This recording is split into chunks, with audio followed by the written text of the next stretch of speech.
Descobrir uma chave para uma vida abundante, uma vida plena, é entender que existe algo específico de Deus para você colocar na sua vida. O verdadeiro banquete do propósito. No Evangelho de Mateus 22, nós meditamos profundamente sobre chaves específicas que com certeza vão fazer a diferença para você desfrutar dessa vida abundante, dessa vida plena. Mas acontece que na jornada a gente, sem perceber, comete erros. Erros esses que impedem a gente de viver essa vida plena e abundante.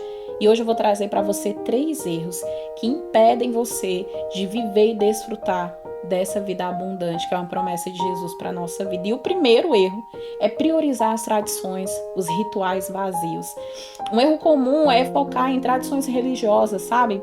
Rituais externos, em vez de buscar um relacionamento profundo e genuíno com Deus. Em Mateus 22, versículo 23 e 33 diz assim: naquele mesmo dia, chegaram perto de Jesus alguns saduceus, afirmando que ninguém ressuscita. Versículo 33. Quando a multidão ouviu, aí Jesus vai falar várias coisas, né? E a multidão, depois que escuta Jesus falar o que ele falou, fica todo mundo admirado com o ensinamento dele. Mas o que aconteceu aqui nesse versículo? Depois você medita do 23 ao 33 de Mateus 22. Jesus, ele confronta aqueles saduceus que estavam presos a uma interpretação tão restrita das escrituras, negligenciando, sabe, a importância do relacionamento com Deus. E a história é que eles chegam para dizer para Jesus que havia uma mulher que tinha se casado com um homem, e aquele homem morre, e aí ela precisa casar, porque a lei dizia que antigamente se casava com o irmão, né? Porque ela não teve nenhum filho com aquele homem, então ela tinha que dar filhos para a família. Casou com o segundo, no fim das contas, gente, ela casa com 7 maridos, e inclusive no final também ela morre, e ela não é mãe de ninguém, não consegue ter nenhum filho com os 7, e aí ele chega e diz assim: e aí, Jesus, quando a igreja for, né, quando todo mundo for ressuscitar, de quem de fato aquela mulher vai ser esposa? Do primeiro ou do último? Qual vai ser o marido dela? E Jesus responde o quanto eles eram religiosos, o quanto eles estavam presos em uma escritura e, de fato, não entendiam acerca do relacionamento com Deus. Jesus fala que naquele dia, né, no dia que o Senhor voltar, todos seremos como anjos e nós seremos para um propósito específico. Não haverá esse negócio de casar, de estar com alguém. E quantas vezes, nesse momento que Jesus dá essa resposta, eles ficam tão perplexos que eles não conseguem mais nem dizer nada, eles vão embora. Ficam admirados com a resposta do Senhor. E quantas vezes a gente não percebe o quanto nós estamos vivendo religiosidade e distantes de Jesus. Quando a gente se prende a apenas viver práticas externas, a gente vai se perdendo à vista o nosso propósito verdadeiro, que é de fato se relacionar com Jesus. Então eu quero dizer para você, sabe, em vez de você estar priorizando tradições, religiosidade, costumes, busca o que de fato Deus tem para você. Busca beber da água da vida. Busca todos os dias ainda mais buscar dessa água. Queira mais o Senhor, queira um relacionamento profundo e íntimo com Ele. O segundo erro que as pessoas acabam cometendo é também negligenciar o amor. E não é qualquer amor não, é amar pessoas mesmo. A gente diz que ama o nosso próximo. É muito fácil dizer que eu amo meu pai, minha mãe, meu esposo, e amar aquela pessoa que não gosta de mim, amar aquela pessoa que eu não conheço, ser bondoso, ser misericordioso, ser compassivo com as pessoas que eu não conheço. Gente, é um erro tão grande quando a gente negligencia o mandamento de amar ao próximo como a nós mesmos. No Evangelho de Mateus, capítulo 22, do verso 34 ao 40, Jesus aqui, ele ensina o maior mandamento, que é amar a Deus de todo o coração e amar o nosso próximo como a nós mesmos.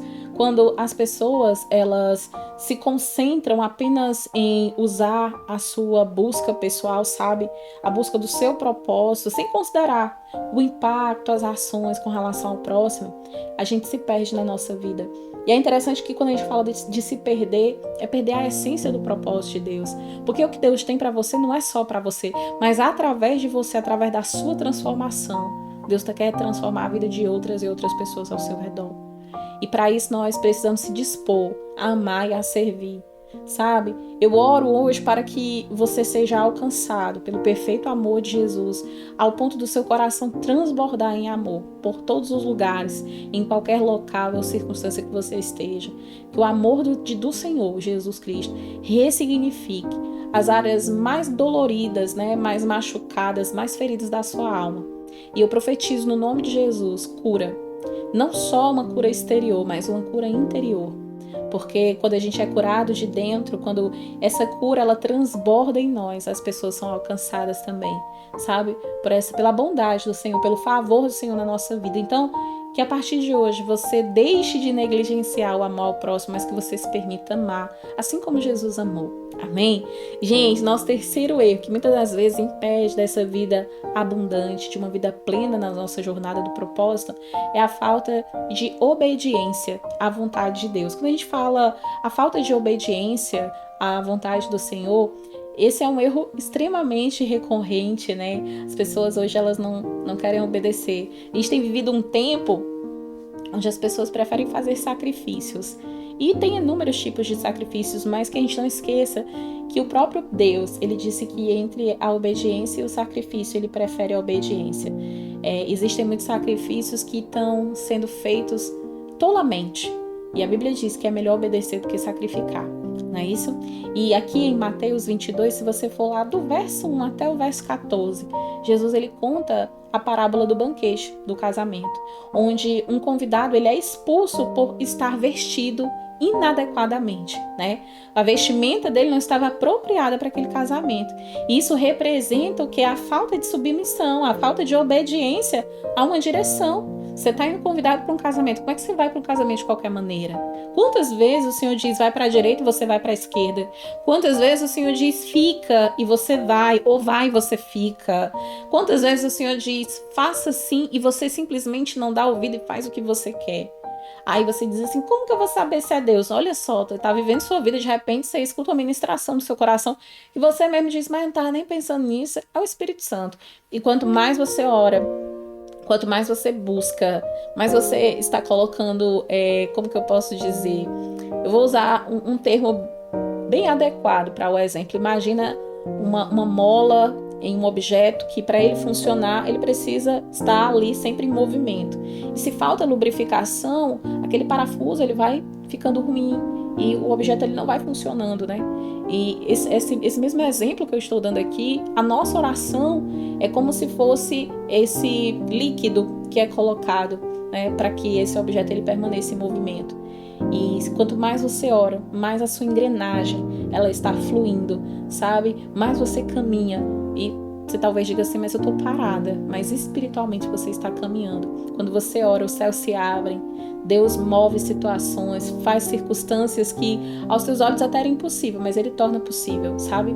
Então que você busque Jesus, busque estar em obediência ao Senhor, porque a falta de obediência a Deus, ela impede a gente de desfrutar de uma vida plena e abundante.